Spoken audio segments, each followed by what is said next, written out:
Welcome into the Get in the Hole podcast. Stephen McAvoy, John Mavallia. We are here with you on a happy hump day. You and yours here in the underground and live for the 19th hole, powered by the good people over at Tomahawk Shades, the best premium small batch eyewear brand in the industry. Beano boards, the new up-and-coming table gamers out there, and our favorite beer drinkers, Kenwood Beer. We'll chat more about them once we get to our famed beer money picks. But until then, thank you for joining us wherever you may be and however you are listening as I pull the mic a little bit closer to my mouth because it is quite far away from me. Jeez. It's been a hectic few days over here for us, but while you're here, you are listening to us right here on Twitter and Instagram at Get in the Hole, Facebook.com/Underground Sports PHI, Twitch.tv/Underground Sports PHI. And for those of you listening via Spotify, Apple Podcasts, Google, welcome in. You guys are listening to this one on a Thursday, Friday, or hopefully, possibly even at the cut line. We'll see how that is. John, it's the Charles Schwab Challenge Week. It is going to be an absolute doozy. The PGA Championship this past week. And, of course, I want to start the show off before we get into the whole the good stuff. Of course, you're already here. Follow us on Twitter. Follow us on all of our channels. Subscribe to us on YouTube. The whole spiel. Me and John here, as always, bringing you all the content that you need.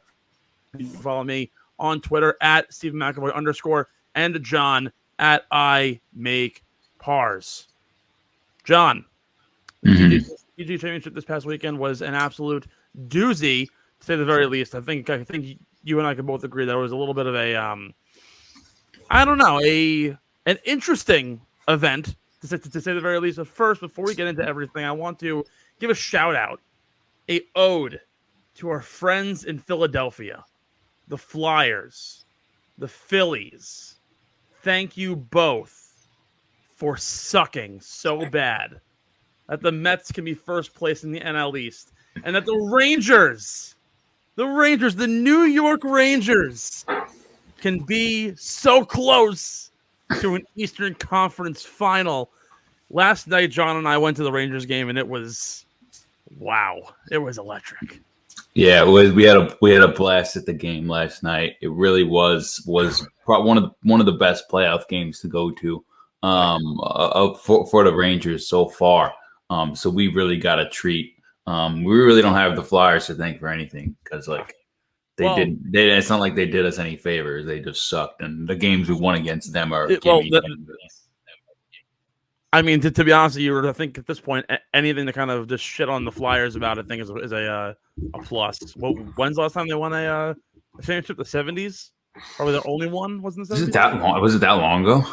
I don't know. All I know is that they basically lost everything, including their basically staple head for about, 15 years, Claude Giroux. And now he's currently golfing down in Florida with the Panthers, who somehow got swept and embarrassed by the Lightning. I don't know how the final won't be Avs Lightning, and if it's not, I don't know how. It just seems almost inevitable at this point. But hey, who knows? Well, that's the thing. Everyone says that every year, and then Stanley Cup, and the playoffs are very unpredictable. So then Tampa gets swept by the Blue Jackets, right? So hey, you know what? Literally anything is possible, but we're not here to talk about hockey. We're here to talk about golf. John, the PGA Championship this past weekend, absolute doozy, great event. Will Zalatoris so close once again to that first win. I don't know what it is. Maybe it's something in the pond. Maybe it's something in the golf balls. But Will Zalatoris can't buy a win at this point in his PGA career. Justin Thomas, of course, takes home the playoff win, down 7 strokes to Mito Pereira. He had an absolute meltdown. I don't know if the PGA Tour calendar has been a bit of a snoozer as of late. It hasn't been the greatest. The PGA, though, was an absolutely incredible event that kind of got everyone back into the swing of things. Didn't feel like a per se. I mean, the ramp up was kind of just there. Obviously, the PGA is usually played in August because of COVID. It was moved to May, and it sort of stuck. But it didn't have that major atmosphere. The biggest thing swirling around with the PGL and the Saudi Golf League and all that stuff sort of shadowed over what it meant to be at Southern Hills. There was activist groups fighting about the whole move from Trump Bedminster to Southern Hills, and there was a whole thing with that too. So the casted shadow over Tulsa, Oklahoma it's Tulsa, Oklahoma. Not really a lot of people there. It isn't like you're going to play the PGA at Bethpage or somewhere like Torrey Pines from years prior. It doesn't have that same sort of atmosphere in Tulsa, but the fans are great. It was a great atmosphere the whole week. Of course, Zalatoris played great. Couldn't get that win. Cameron Young has been on absolute fire. I'm going to stop speaking because I've already basically spoiled half the show. We're going to start off, of course, with our favorite fill in the blank. I've now named it. So to all you people who have been asking me, begging me, Steve, we need a name for the fill in the blank segment in the show. Obviously, I was mulling this over with KB like a month ago. I was like, yo, how funny would it be if I made like a PGA Wordle? Obviously, I don't have the expertise to do like coding to make a Wordle. And the name that I came up for it was Rordle, like Rory. So we're gonna play Rordle, which is basically our now new fill in the blank, all about the PGA Championship. We're gonna start off right here, John. Question number 1: JT 7-shot comeback can only be described as blank. What's your word? Impressive would be the word that comes to mind, and that's pretty cliche. But what else are you going to say about it? You know what I mean? In one word, it's hard to encapsulate what he accomplished from coming 7 shots back, and albeit it wasn't really like he came back with the full 7 shots. He just made up the deficit to win, which is how stroke play is, and then these guys know that. But yeah, it was impressive, but it wasn't anything to be like to go nuts over. You know what I mean? It wasn't like I got out of my seat a little bit. I'm not gonna say I didn't, but it wasn't anything that was making me turn the Rangers game off to watch that, if you know what I mean. Yeah, no, I think you're absolutely right. My word here, I'm gonna use some absolutely ridiculous words moving forward, but I'm gonna say it was envisage. Envisage meaning kind of saw it coming, was something to sort of expect. No, hear me out. It's Sunday, right? And obviously Mito Pereira is holding the 56 hole lead. I'm like, all right, what do we expect here from Mito Pereira? Guy's never won a PGA Tour event. The closest he's ever gotten to anything huge was finishing, I believe, T3 at the Olympics. All right, has a pretty good resume. First possible Chilean major winner. Report came out about 9:30 in the morning that he didn't sleep all night. Obviously, Whoop is like the new big thing on the PGA Tour. Darren Ravel tweeted something out. JT recorded a 100% Whoop rating in his sleep, which means that like he had like a perfect night's sleep. So, was the Whoop statistics released before the round or after the round? It was released during the round. That's okay. I was gonna say, so effed up if it was released before the round. Yeah, so it was released during the round. So what do you naturally do? You look at the leaderboard, and as a betting man that I am, I go, Mito Pereira never won a PGA event. Cameron PGA Tour event, and he's 3 months into a PGA Tour career. Will Zalatoris is the worst putter on the planet. For some reason, is putting really well this week. Still doesn't have a PGA Tour win. What did I do? I threw the money on JT. I threw the money on Colin, who also had a ridiculous final round that no one's talking about because he finished top 10. Even Chris Kirk was dirty. Naturally, you're going to gravitate to the guy, but it's like every time it happens, it never actually happens. This is the one time where it was kind of the perfect storm for JT, and I think I kind of saw it coming as he was up the pike.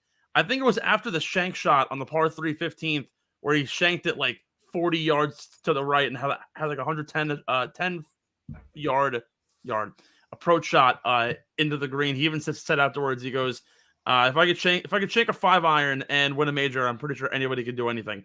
So I saw it as sort of saw it coming. But at the same time, it was a terrific win. Should not be discrediting it, saying that I saw it coming, but it was an absolute great win for JT. Nobody knows what that word means, Steve. And we still don't know what it means. Envisage? Yes. And you could explain it again. You could read the definition. Yeah. Again, yeah. and people wouldn't know what it means. I absolutely could. It is actually a verb for contemplating or conceiving of a possibility or desirable future event. So again, a strongly worded way of saying we saw it coming. How the frick could it be described as a verb? I mean, wait. I failed freshman year English in high school, so No, you didn't. Did you really? I did. How And did I'm a you? journalist. Look at me, guys. I'm amazing. How All did you right. graduate? I took summer school and I passed. Oh, okay. Yeah. I didn't know that. Yeah. All right. Speaking of Cameron Young and Will Zalatoris, two young studs, both under the age of 25. Cameron Young, first player in PGA Tour history in his rookie year to finish tied for second or third in a major 3 times. Kind of ridiculous. Will Zalatoris is also right there. Has 2 T2s or solo second finishes. One at the Masters, one now here at Southern Hills in the PGA. Neither one of them have managed to get that first win yet. Very elusive.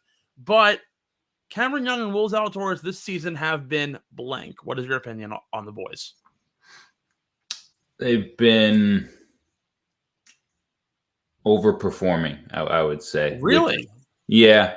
No, and I don't mean that in a negative way. I'm not saying that they're worse players in how they're performing. They're just doing better than their expectations, because you would expect those players to, be like top 10 guys, not week in and week out, but like every third week or something like that. And they're doing much better than that, if not living up to that and then some, you know what I mean? So for me, in my eyes, those guys are going to have a lot of ups and downs in their career. And I believe this is one of the ups for those guys. I would say Zalatoris, for me personally, has probably the most upside of any PGA Tour player on the planet, in my opinion. So he's definitely got more room to go. He's going to win a couple majors in his career. Cameron Young, I guess sort of the same type of deal. Loads of potential. Yeah, they're just really exceeding expectations right now, and it's good for the game of golf. I'm actually gonna do a full 180 to what you're saying. I think it's been captivating the way they've been playing. It's been almost magical to see guys so young be able to perform with such big names. And we talk about it all the time. We talk about how front loaded the PGA Tour is. Like, obviously, Scotty Scheffler came out of not nowhere, but he's come out of the woodwork in one season and has won in almost Tiger Woods fashion. In one season so far, has dominated and become the world #1 player. But these are two guys who now, like, Will Zalatoris has jumped all the way to 14th right now in the world golf rankings. Cameron Young is now firmly within the top 50 for the first time in his career. So he's slowly, I'm pretty sure he's in the 30s now. He's wrapping his way up into a pretty primed BMW spot in terms of getting later on into the year. He'll certainly be in a playoff position.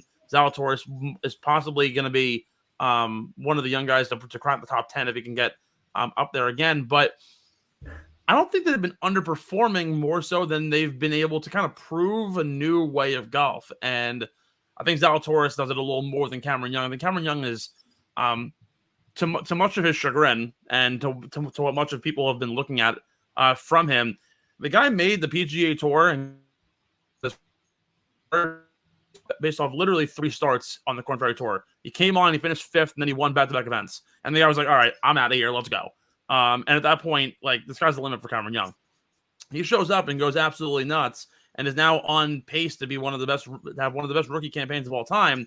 I think Cameron Young has actually been better than Zalatoris in terms of what the potential could be and where he plays. First of all, he's a better putter, which for the most part in a lot of these events, it sort of does carry you a lot more. I think Zalatoris is the better ball striker and better approach player, which has been true. He's leading the PGA right now in stroke gained approach over his last 6 rounds, 6 events.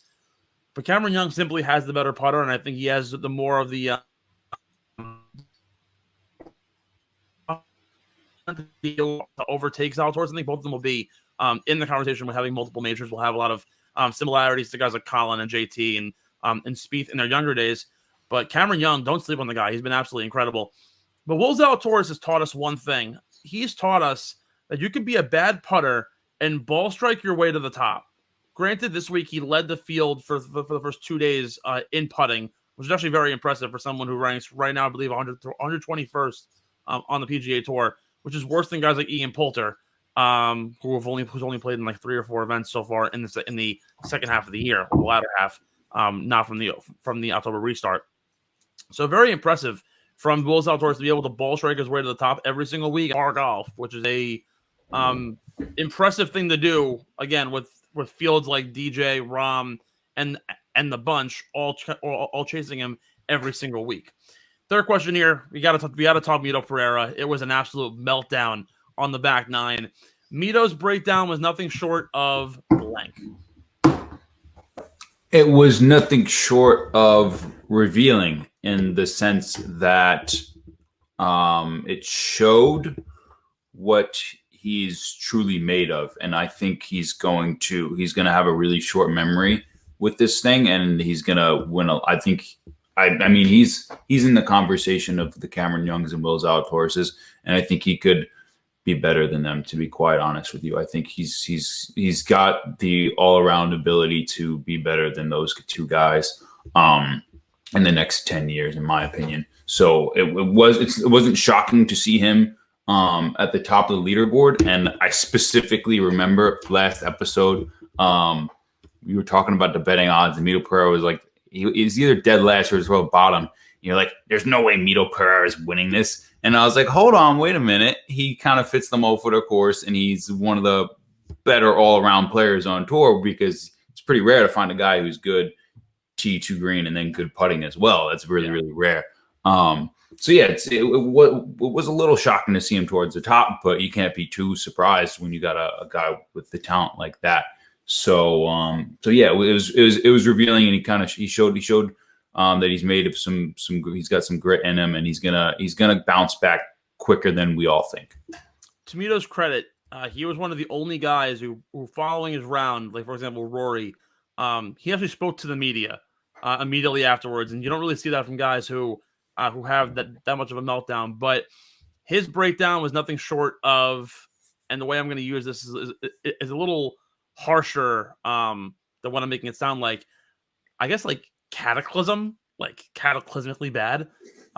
Pulling out driver on some really bad holes that you shouldn't have, and making just compounding bad swings with bad decisions. Just was not going his way whatsoever, and it was really kind of the crux of the entire back nine. The front seemed fine. Everything was going pretty well. Again, Mito said afterwards he couldn't sleep.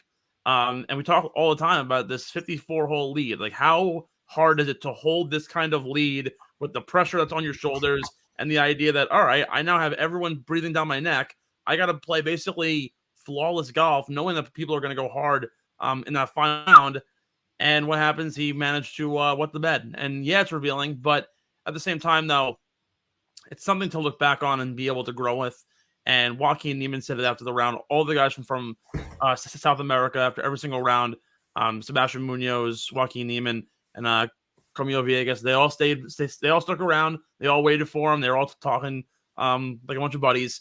And Mito was like, look, like I have friends around me. I got people who I appreciate. And yeah, I had a really bad back nine, but I'll learn from it and I'll grow. And credit to Mito for talking to the media. Unlike guys like Rory, who is honestly he's a bit of a for lack of a better term. Don't do it. Don't. I'm not going to say it.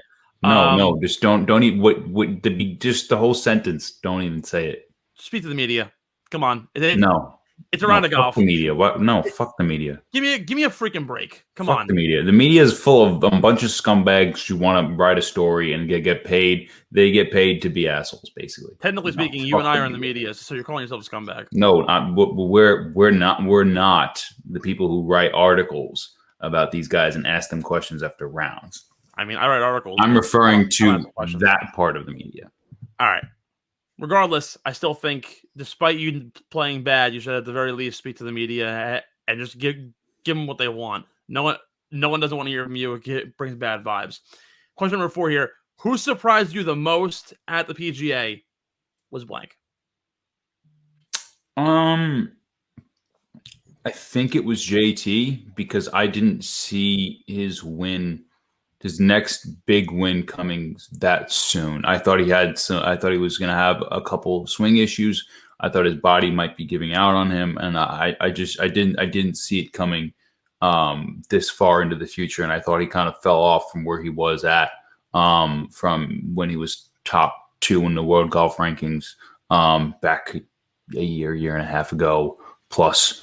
So yeah, he was probably the guy that surprised me the most this weekend. You know what surprised me? It wasn't even someone on the course. It was Smiley Kaufman behind the mic. He was really good this week. For a guy who's had a really bad go of things, I read a really good article from The Athletic from I believe it was Brendan Quinn about the fall of Smiley Kaufman and how he went from guy who was finishing top 20 in majors and had a pretty good look at the future, won a PGA Tour event at the Shriners Memorial Open, and then all of a sudden went 40 straight events with either a missed cut or a withdrawal from said event, and lost his PGA Tour card, dropped out of Q school because he simply wasn't competing well enough. And then we finally find him back behind a microphone on a Q school broadcast, and ESPN picks him up and throws him on the PGA. He was great on social media. He was great. He was great as an analyst behind the mic. Thought he was absolutely hilarious. The video of him running to the playoff because he said, quote unquote, JT teased us all and managed to force the playoffs. He was literally running from his car from the parking lot on like 9 all the way to 18 to try and get there on time. And he's filming the whole thing. Instagram Live was really funny. So Smiley Kaufman really surprised me. Someone who you might know him as one of the spring break boys when Ricky, Jordan, and JT all went like summer golfing and had like a photo shoot shirtless on a beach and on the golf course. Unfortunately, didn't necessarily come out on top like all three of them, who obviously were all at one point or another world top 10 players, even world number ones. But Smiley, great job this week. Very impressed with him. John, probably the best question that I have ever prepared in the show's history. John Daly. There's only one time a year that we can confidently talk John Daly and actually enjoy it. John Daly finished his Thursday round of golf level or better than the following players: Colin Morikawa, Jordan Spieth, Hideki Matsuyama, John Rahm, Dustin Johnson, Patrick Cantlay, Daniel Berger, Tiger Woods, Brooks Koepka, Billy Horschel, and Corey Connors. Was it the cigarettes, the Diet Coke, or the premeditated casino trip that got him to playing as good as most of the world top 50? I would say it was all of it, a lethal combination of things that he was into prior to and after the event. But seriously, I think I truly do believe that it was a combination of all of those and a lack of it for all the other guys, because they obviously took things a little too seriously in their own head if they're unable to perform better than a guy who couldn't possibly care less about how many years he has left to live. That guy's he's a machine. It's getting to a point, and our friend Jack pointed it out in the group chat. There was I think it was Will Brinson. He was rehashing over a story of John Daly from a prior PGA Championship, I believe, at Southern Hills, and he was matched up with Tiger. He was playing with him, and Tiger was like, he had like 23 cigarettes and not a single ounce of water, and it was like 98 degrees that day. Like, we got to stop giving John Daly so much like ridiculous love for the fact that he's just a absolute specimen in terms of being able to just put crap in your body. It happens to him. Like, we praise it, but it's like really unhealthy, and I'm like kind of concerned for his well-being. Like if this guy has a stroke tomorrow, I wouldn't be surprised. Knock on wood, I hope it doesn't happen. But that's like, this guy is probably in the worst health like of all time, considering he drinks more Diet Coke to like sedate all of Long Island, Manhattan, and the 5 boroughs where you and I are. So I don't know. John Daly, he's quite the guy. He's just a freak. Yeah, no, I agree. I think it's gonna be sad because I don't think he has many years left. Well, hey, he did say that if Tiger Woods had the golf cart like he had this week, Tiger would have been top 10 last week. Who, Daly said that? Yeah. Oh, that's nice of Daly. Do we give Tiger Woods the golf cart or no? I thought Tiger said that. Do we have Tiger withdrawing as like a topic? No, If not, let's just address it really quickly. Yeah. Because well, actually, I have three things. The things that I want to address before the break here, but yeah, like Tiger withdrawing seemed like really out of the blue. I mean, after round one, he looked hurt, and it was like very clear. He was like hobbling off 18. Then again, that also happened at Augusta, and he still managed to make the cut. But Tiger looked like absolute crap in round two and round three. What do you think about it? Yeah, for me, I don't think it was. What did you say it was? You said it was out of the. I didn't think it was out of the blue because the night before there was talk of him calling it after 3 rounds. So, and you could kind of tell, like you could visibly see him limping. I don't know. I don't know because I think it was out of the blue more so because it's Tiger, and I feel like that isn't like in his body of work to just withdraw 3 days into a tournament. I feel like he's so the kind of guy. That's like, kind of what I was going to say is like Tiger has this persona built up that like withdrawing is like never an option. Yeah. In a tournament, and not that he's ever said that, or not that he's ever or anyone has ever said that about him who's been close to him. But like that's just kind of how he is, you know. He even no matter how bad he's playing, like at the Masters, he played like absolute crap according to himself, but he finished out those 4 rounds. So it must have been really bad for him to call it. I don't know if he was just like kind of had like a regular guy moment and said, F it, I'm like this many strokes over par. I'm not doing this shit. I'm going home. Yeah. He very well could have. But yeah, I don't know. I don't know if how legitimate that withdrawal was. So who knows? It could very well be. I'm not going to say it wasn't. But I hope he's okay because knowing Tiger, it probably was that bad. But at the same time, I didn't get those vibes in it. From what I could have told, it didn't seem like it. Well, very clearly he had to withdraw. He had to withdraw for a reason, and I think it very well might be because of the fact that he's so out of it. That's what I'm saying. The reason could have been like he couldn't finish, or the reason was he didn't want to finish. Which of the two it was, I don't know. I think it was I think it was like he literally just could not finish. I feel like if he could finish the round, he would have played it. I think he would have done it. It's just like I don't know. Tiger reminds me of like Kobe, like two guys who would just never quit and would always just keep on going. Literally, yes, no, like that's what I'm saying. Like he has that's the persona that I'm referring to that he has built up. But I think it might be a little fraudulent. I don't know. That's all I'm saying. It's a big call out. What's that? It's a big call out from you. I mean, it is. He very well, like I said, it probably was. Like he's one of the greatest athlete of all time. First of all, the greatest competitor of all time. So it probably was that he couldn't make it. He physically could not play another 18 holes. But from what I could tell with my eyes, it seemed like if he wanted to, he could have been out there Sunday. John, sorry to cut you off here, but in about 30 seconds before we cut the break here, we're almost at a half hour. This fucking guy talks forever. I can't even talk for 5 seconds. Jack Nicklaus was sued by his own company over NIL, name, image, likeness, and golf course design. What do you think what do you make of it? I didn't hear a word you said, but I'm going to look at our rundown and read it. So Jack Nicklaus was sued by his own company for name, image, likeness, and golf course design, claiming negligence on Nicklaus's part. What do you have to say about it in about 10 seconds? I don't give a shit. That's what I got to say. Jack Nicklaus has a lot of money. I don't feel bad. The people who are going after him, screw them. That's about it. Well, in the other words of golf, Bubba Watson will also be out for 4 to 6 weeks.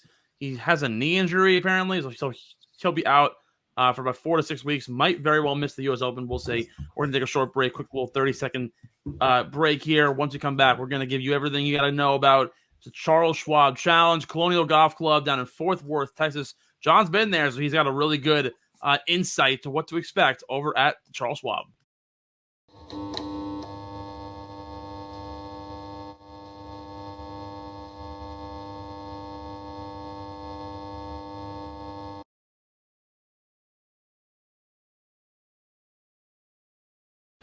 Welcome back in, folks. Steve and John here for Get in the Hole here in the Underground. John, the Charles Schwab Challenge this week over in Fort Worth, Texas. Obviously, you're an SMU grad, so just down the road from Fort Worth. Quick little drive down. You were there last year when Jason Kokrak took out Jordan Spieth.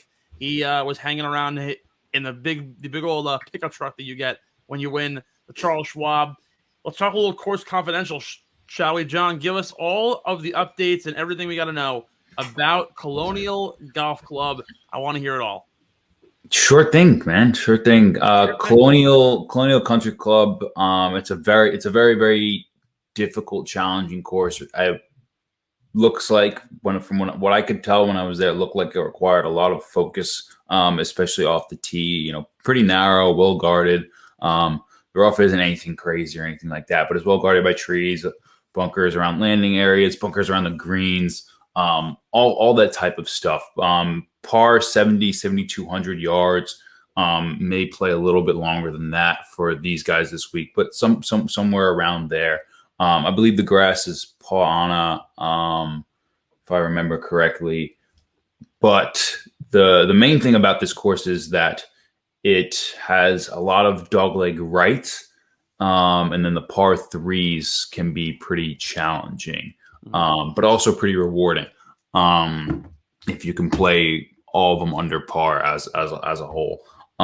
So what I would think would be prioritized the most, it's going to be driving accuracy is super important for these guys. The landing areas, they're pretty specific. Very honestly, really similar to what we saw last week. Now that I'm thinking about it, it's just not going to be as long of a course. So instead of hitting long irons into the greens, they're just going to be hitting some shorter irons. But it's basically exactly what we saw last week.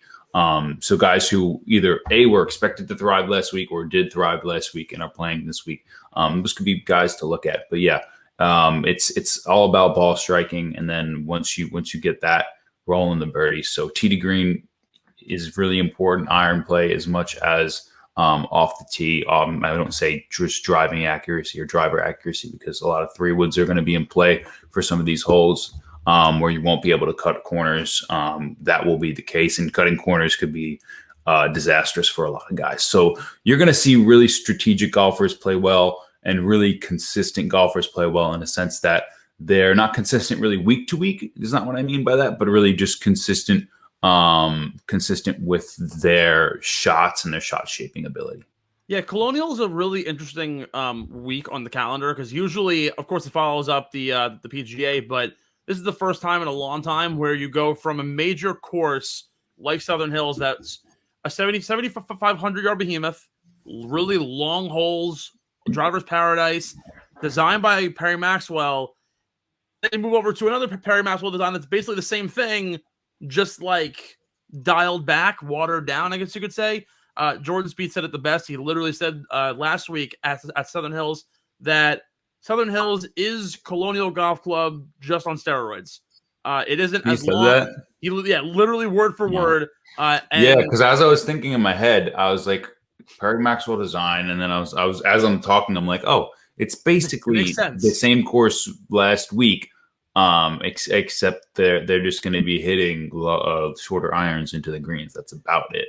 Yeah, well, the only difference is, and I'll get into my keys to winning in a hot sec, but like you said, the guys who did really well at Southern Hills are going to do really well here. JT is going to be like the premier guy in terms of who has everything kind of going for them. Obviously, had a great rounds 3 and 4 to carry him into this week. Obviously won some hardware too, but like Chris Kirk, for example, and again, we're going to talk keys. We're going to talk who's hot, who's not. But guys who hit it long here aren't necessarily needed. But if you could cut corners, you can manage and play the ball well enough. It's very much like a Maxwell / like Nicklaus design. I remember when we talked about the Memorial last year. It's a second shot golf course for a very good reason. You need a really good tee shot. It has to be extremely accurate here, at least. At Southern Hills, it was more wide open, but the Perry Maxwell design here, 7,200 yards, a little bit shorter track. Still got to find the accuracy off the tee, but it's the second shot that's going to matter the most, and it's going to be those long approach shots. It's not as long as Southern Hills, like we've been saying, but it is playing long in terms of the wind conditions, the heat, the way things kind of all format itself. It actually plays a little bit longer than you would expect. However, you don't need that uber accurate drive, but super powerful drive, but it will be the difference between hitting a 4-iron into the green as opposed to a 6-6 or 6 or a 7. So I believe when Jason Kokrak won, very big 3-wood guy was managing his way 3-wood the whole way through the course, finding those corners and swinging about a 6-7 iron into the green. You might see guys like Rory go driver and then go for a 9-iron to the green, but it won't be as accurate. Penalizing rough, won't be able to make it. Super undulated greens, a lot more than Southern Hills. So this will wind up being a putting contest to a degree. We usually see scores roughly in that like 13, 14 stroke range. And this is going to kind of segue well here into my keys to victory. Obviously, stroke gain approach will be huge. It's going to be the number one statistic here. And it's going to really be stroke gained approach, but also compounded with players' abilities to play well in par 4s, 400 to 450 yards. That approach shot is usually going to run anywhere from 180 to 155. That's kind of your range. Guys who play really well in that area with their iron game should manage pretty well. I'm looking at the Colin Morikawas of the world, the JTs, and even guys who played really well this past week at Southern Hills. Chris Kirk is one of those guys who I'll be eyeing on. He will, in fact, be in those beer money plays. He's probably one of the best bets for me this week. Second thing here is going to be strokes gained putting. Guys who win here are always top 10 in the week in strokes gained putting, and they're at least top 25 for the season up to this date in strokes gained putting. Long par 3s here are really important. Everyone is more than 200 yards.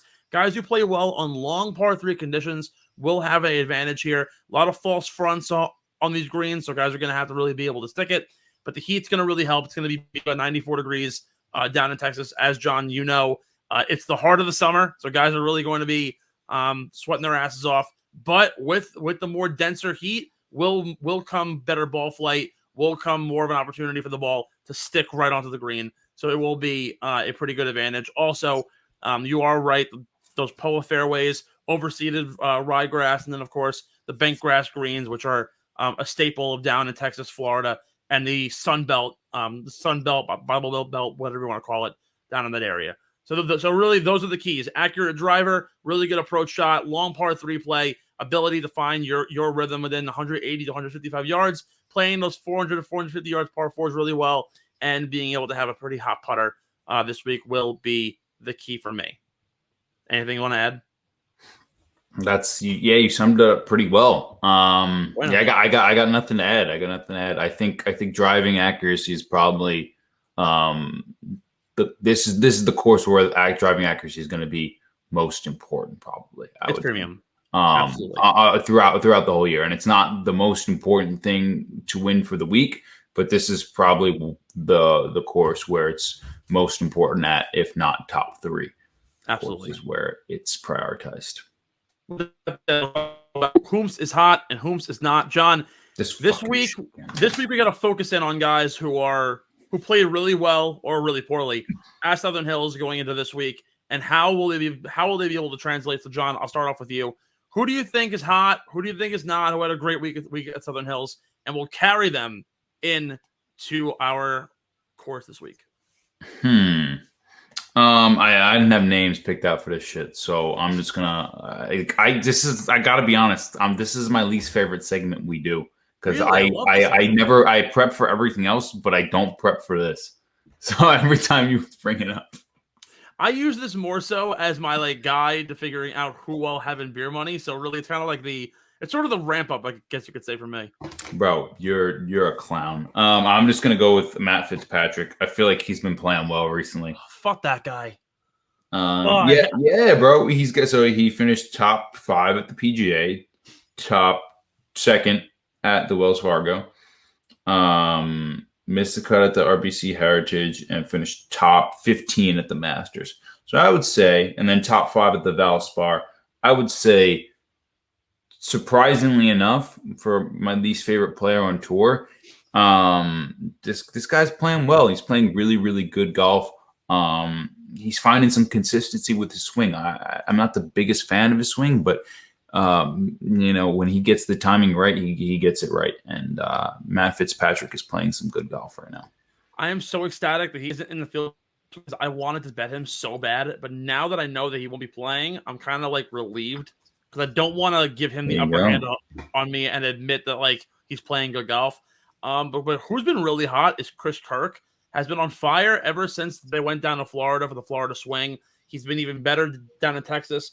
Finished 5th this week at the PGA. He's been on fire. He hits the ball at Country Mile. The putter's been really hot. He's currently 5th on the PGA in the last 4 weeks in strokes game putting. So I think Chris Kirk's been really hot. Who hasn't been, though? Billy Horschel. I was really high on him this past week, and he disappointed me to no end. Like, I love Billy Horschel. I think he has great style.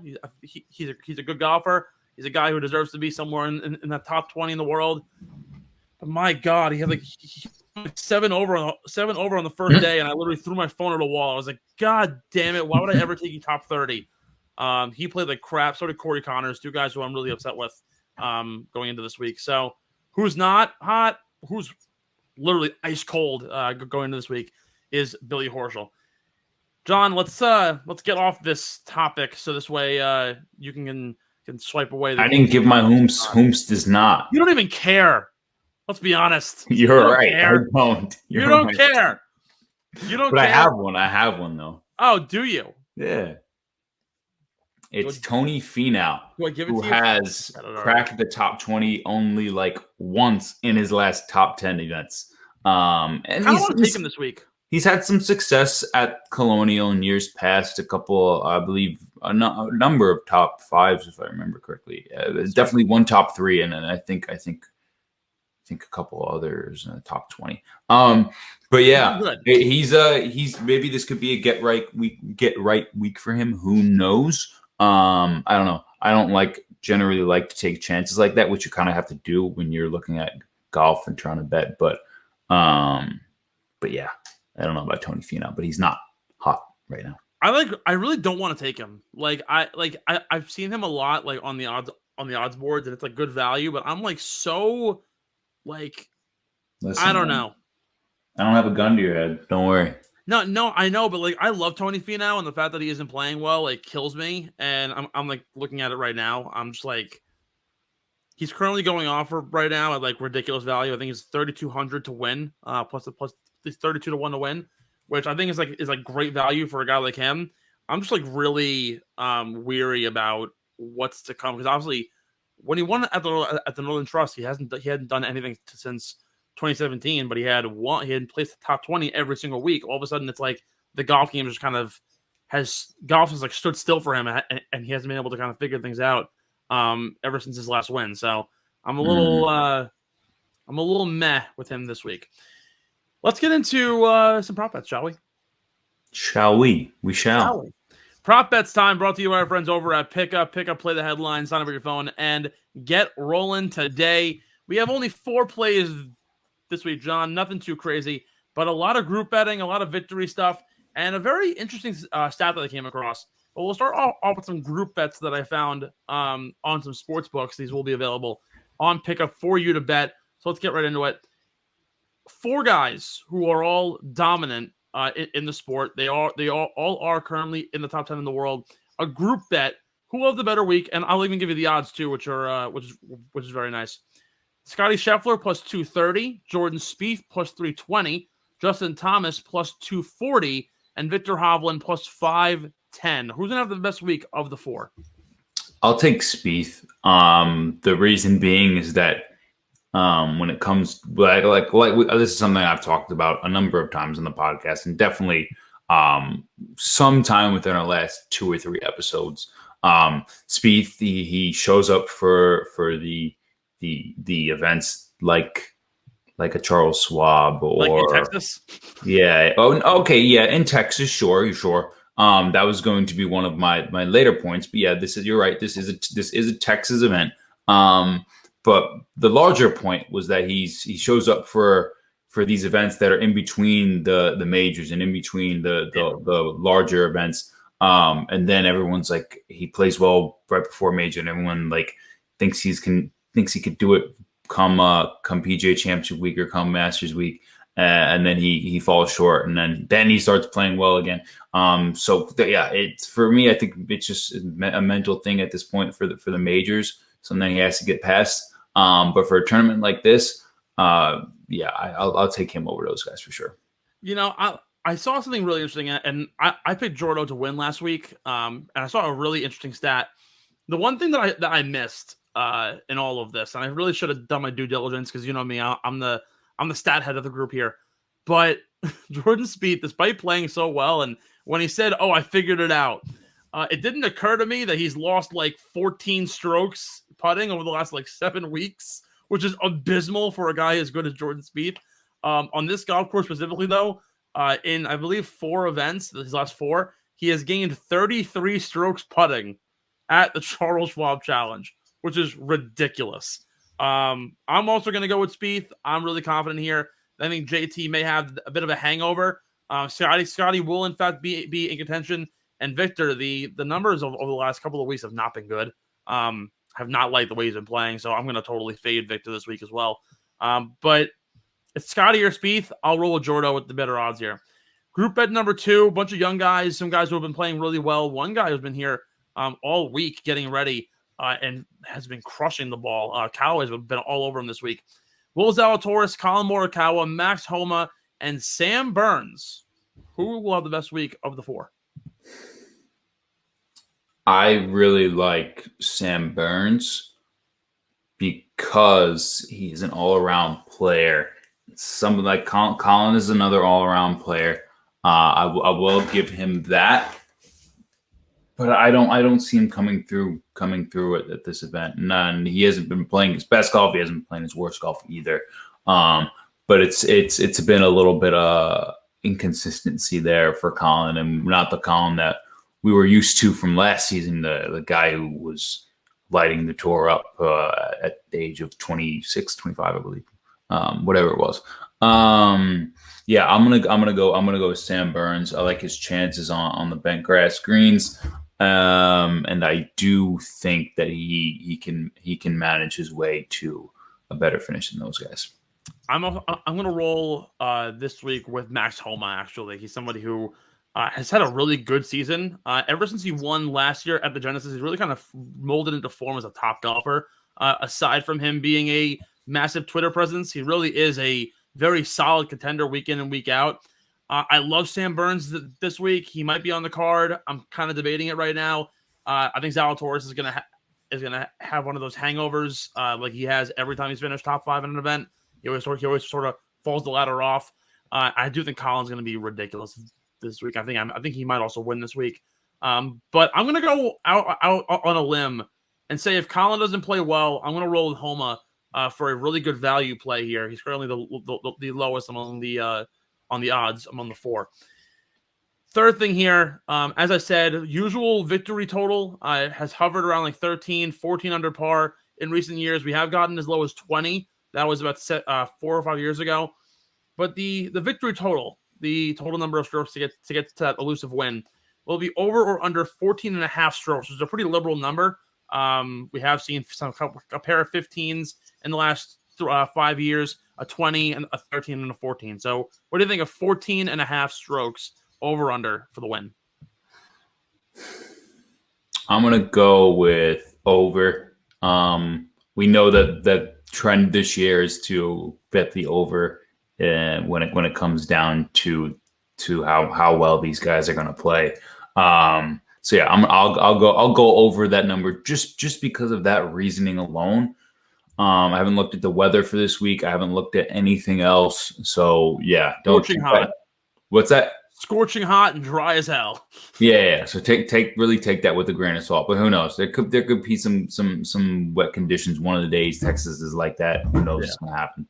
But yeah, I'll take the over for now. I bet after Mito in the third round, I bet the over for the winner at 11 at over 11.5. That totally bit me in the ass. So I won't make the same mistake. However, I'm going to bet the over again because life's simply too short to bet the under. Fourth and final prop bet here, John, which is like kind of funny because it's Texas and it's like the most like uber American state like on the planet. Literally shaped like a star. The winner of this event, 18 of the last 20 times, has been an American. The only other 2 times has been an Australian and a Brit. All very similar in terms of like speaking the English language and almost as close to American as possible. Will the winner this week in a largely American field be an American, or will you take the field and take the European/Asian side, or even I'm gonna take an American.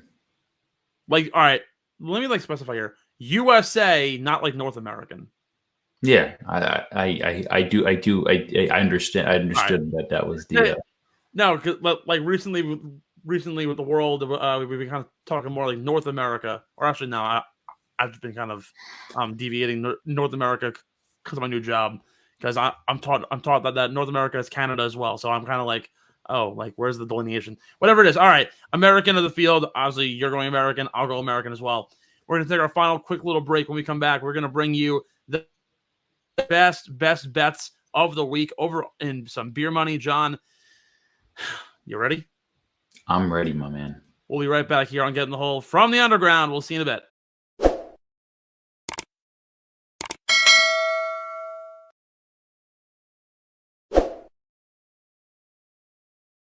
It's time for some beer money, brought to you by our friends over at Kenwood Beer, Philadelphia's #1 favorite light beer. Grab a Kenny. Johnny boy, let's get going. The Charles Schwab Challenge, beer money bets. We'll start with the top 20. Do you want to go first, or you're going first, bud? Sorry, I'm going first this week. Mm-hmm. Oh, I'm very excited. All right. As I said, and as I basically alluded to the entire time, I will be taking guys who played really well at Southern Hills. Southern Hills was basically Colonial on steroids. So I'm going to be looking for guys who weren't necessarily the exact same, not guys who were hitting the ball country mile, but guys who are very accurate, guys who have a good approach shots, and guys who are putting really well. And who's the one guy who fits to that to a T? A top 10 play from last week. I'll take him top 20 this week. Tommy Fleetwood at plus 240 on the odds books. Very straight drive so far this year. Will be using the 3-wood very often. Doesn't hit it super long, but he's one of the most effective players in the field this week with long irons, and the putter was there to get him all the way to from a +4 to a -3 by week's end. So I'm going to roll Tommy Fleetwood for a top 20. John, what do you got? I'm between a couple of players here. Man, I really like this event, first of all, before I begin, only because like this event is like one of the few golf events that is like pretty good for gambling. It's like also, a little bit. It's also one of the more like historic events, like among all PGA Tour, because it's been around forever. So it's like one of those. Like, that's true. That's a good point. One of the classics. But it's pretty. It is a classic. It's a classic. I'll give you that. But it's very predictable. Or no, I shouldn't say it's not very predictable, but it's much more predictable than other events. Number of guys I'm looking at here. I really like Kevin Na. Really like former champion. I really like McNeely. I really like Kevin Na. I really like McNeely. I really like. Who you like? Right, I really like Chris Kirk. I really like.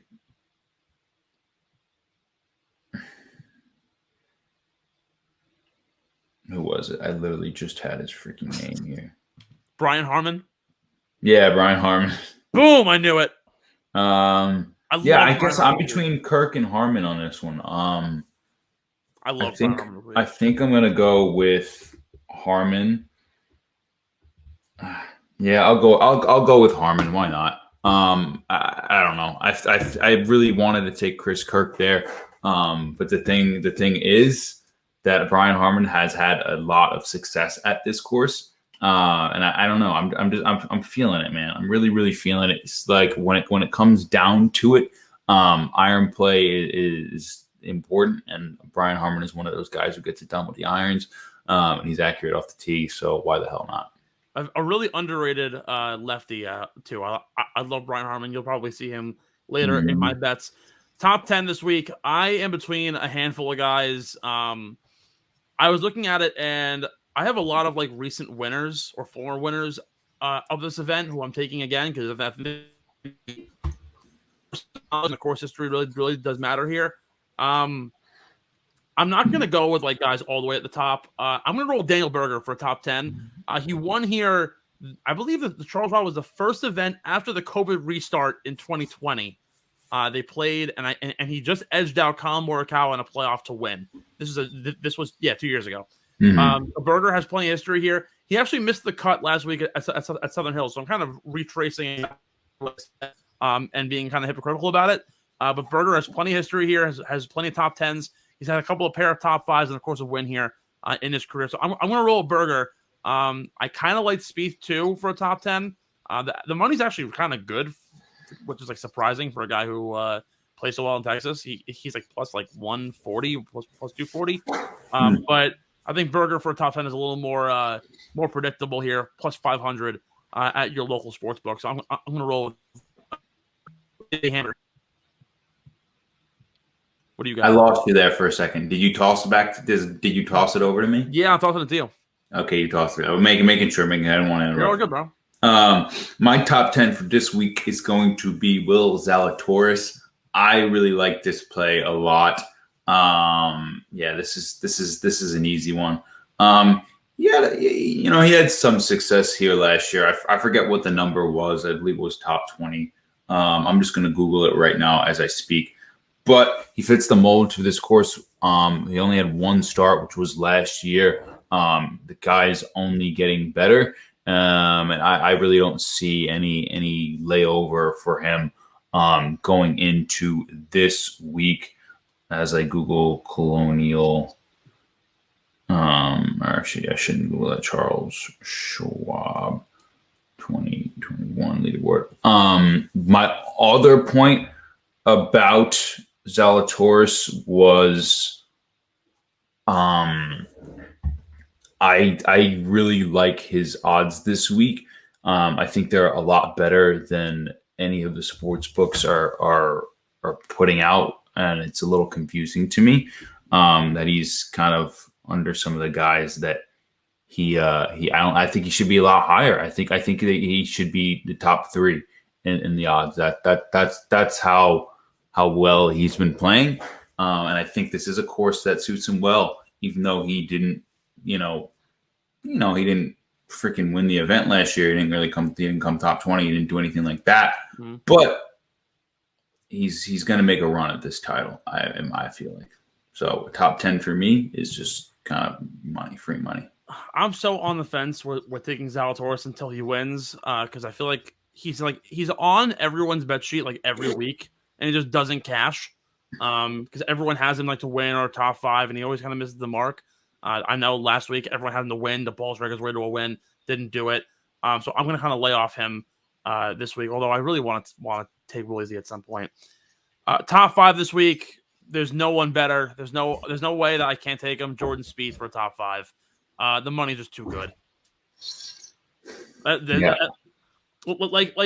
can read you what he's done here, but the guy has one win, which is first of all. And it happened in 2015 when he was nasty. Since then, though, has had only one non-top 10 at this event ever since then. And I'm pretty sure he has like 3 or 4 T2s. So like, he's good, but I don't think he's good enough to win this week. But I will very much roll with Spieth for a top 5. You pissed me off. Why?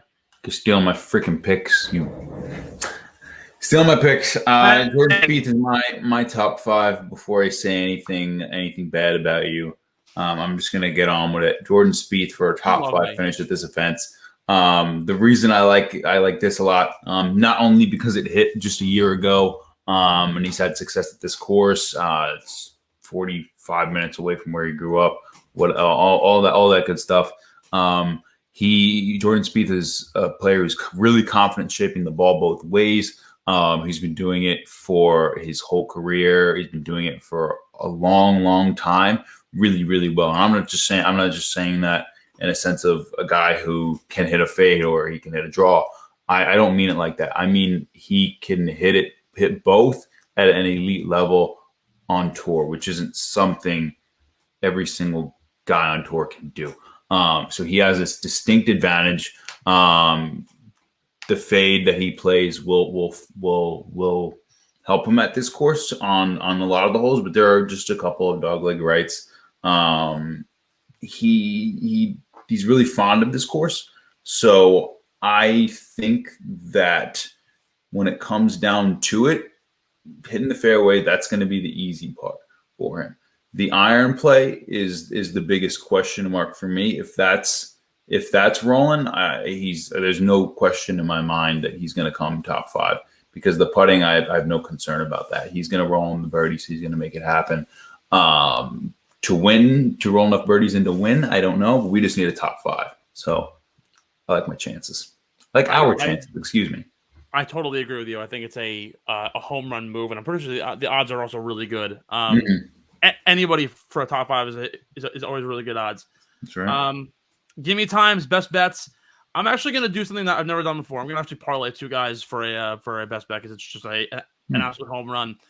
3 guys. Actually, I'll go 2, and if you want to go for 3, I'm only going to do 2 here.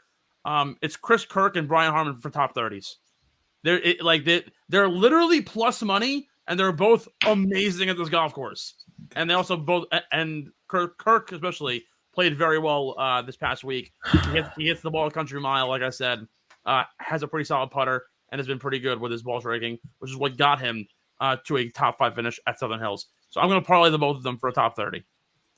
Yeah, just keep stealing my picks. It doesn't matter. I'll find a new one. I don't care. Let me think for a second. Let me look at my notes. All right. Well, what did I steal? The Kirk pick? You stole them all, bro. You stole like 3 out of the. How many have we? Literally took 2 of them. Yeah, but I took who did I take for a top 20? You don't even remember Brian Harman you took. Yeah, Brian Harman. You just took him again. Yeah, I'm parlaying him with Kirk. Oh, you're parlaying him. Yeah, that's the gimme. That's it's literally stupid. A parlay. All right, so be it. How's that a gimme? That's going to be like plus 700. Because it's going to happen. It's probably going to be in the plus 5 to 600 range. Let me actually look at that, because now I'm curious. Actually, no. Actually, yeah. All right, so for some reason, the sports books don't have top 30s listed, but they have top 40s listed. I don't even think to put both of them together, the odds are where is it? It's plus 158. They're minus 155 apiece to come top 40 finishing positions. So assuming the top, you're 30, right. They don't have. So I don't know top 30 would be like probably what, plus like 300. Well, no, if they're minus 155 each, they're probably like plus like 150. I'd say probably just flipped or even money. Plus what's 100. That? Plus 100 probably, plus 150. In which case they'd be like plus 500 collectively. What did you do it for? What hold on. They're what for top 40? For top 40s, they're plus 158 because they're both minus like 150. Okay, so you're doing a top 30, right? Yeah, parlay. So I'm basically just going to one up it. So what, plus 158 for both of them top 40, so probably like plus 300, plus 400 for them to go top 30? Yeah, that's what I was saying. I would think plus 300 maybe. Yeah, probably. Given that information. All right, so be it. So be it. I will have a new pick. You don't have to. No. I do. I do have to. I do. You really don't. Because you're bad luck. I'm bad luck. No, I'm kidding. Okay. I'm kidding. I just want some diversity here. No, I would be bad luck considering I'm gonna be forced to pick Kevin Na here, aren't I? For what, top like 40? 30. We love top 30s for gimmies. Yeah, I like top 30s and 40s for the gimmies. They're pretty easy. That's like the that's where you would make most of your money if you were to bet golf. In my opinion, I watched this golf betting show, and this guy had a ridiculous 5-leg top 40 parlay, and I thought it was so funny. Hold on, I gotta find this. What was it? It was. Give me a minute. All right, here. Well, give me a reasoning behind Kevin Na while I find this. Extremely accurate off the tee, has had success here in the past. I think that while his putting is the part of his game that everyone talks about,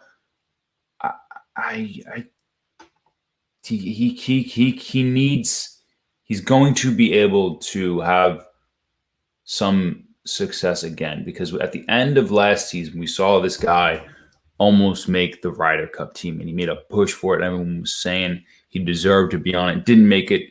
Definitely could have seen him on the team. Would have been well deserved if he was on the team. That player, regardless of his age, that player is still there. He still has the ability to play at a high level. The putter is going to help him this week. I really do see this as a strategy golf course for a strategy golfer, and Na fits that mold, being that he has 5 top 10s already in this event in his career, and a lengthy career. And a win. Nevertheless, what's that? And a victory. That's correct. Yeah, and nevertheless, he's still going to have to show up at some point this season. I don't know when it's going to be, but if it was going to be any week out of the PGA Tour season, it would probably be this one, because this is a place where Kevin Na can thrive at and win. And so not many courses are tailored to a player like Kevin Na. Let's just put it like that. Absolutely. Prior to our before we get to ours, this is the mega parlay, the mega teaser parlay that I came across on the show. It's top 40s for Brian Harman, Fleetwood, HV3, Chris Kirk, and Daniel Berger. It's plus 800 for all the top 40. I know, but still, it's not bad. Yuck. All right, winner this week.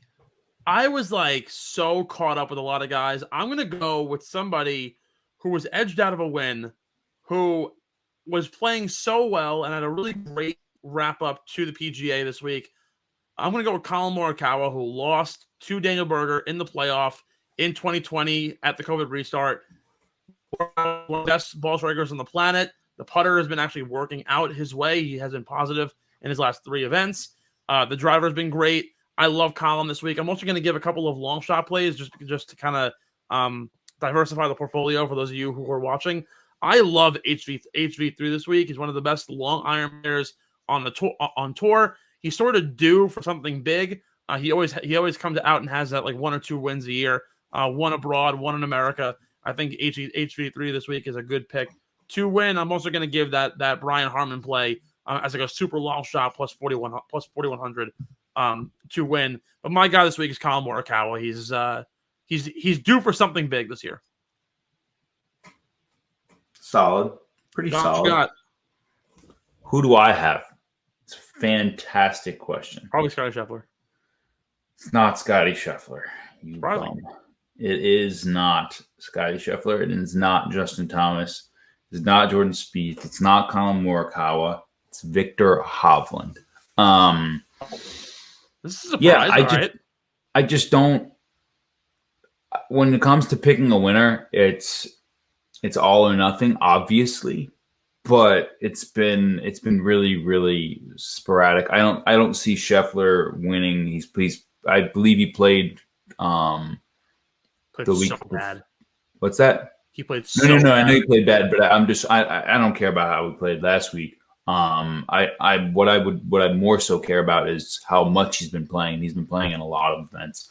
And that it adds up. I believe this would be his 3rd or 4th straight event. I could be wrong about that. Could be wrong. I think you're right. Yeah.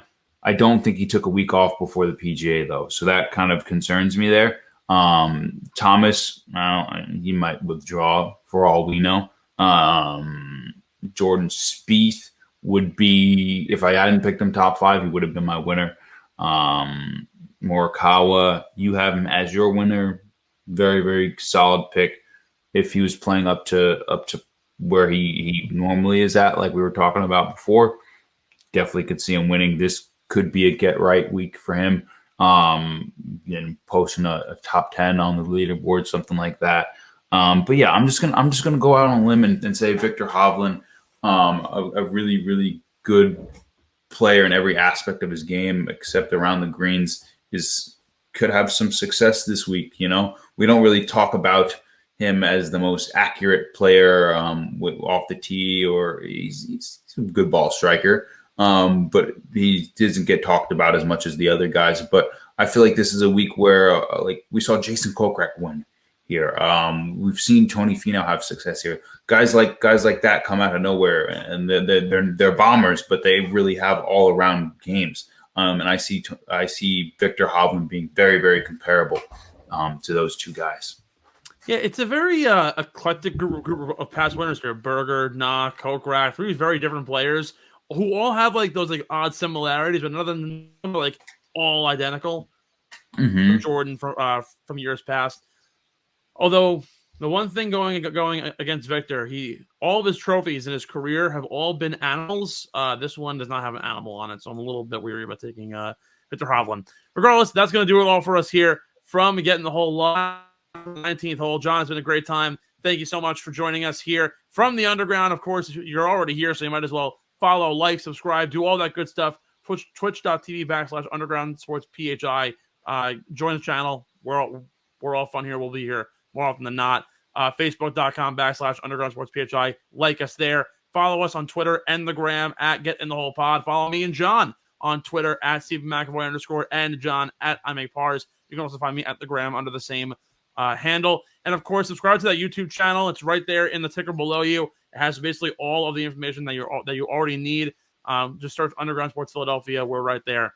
Subscribe to us. Get all the content that you want. We have some great stuff happening in the world of soccer, lacrosse, streaming, whatever you want to, whatever you're looking for, we've got it all into the underground. Once again, I'm Stephen McAvoy. That's John Mavallia. Thank you so much for joining us. We'll be back next week for another wild week on the PGA Tour. John, final words. What do you got? Final words. Rangers in 6. Rangers in 6. That's all I got, I think. That's all I got. I think for the second straight week, some Rangers propaganda. I kind of dig it. Rangers in 6. We'll see you guys next week.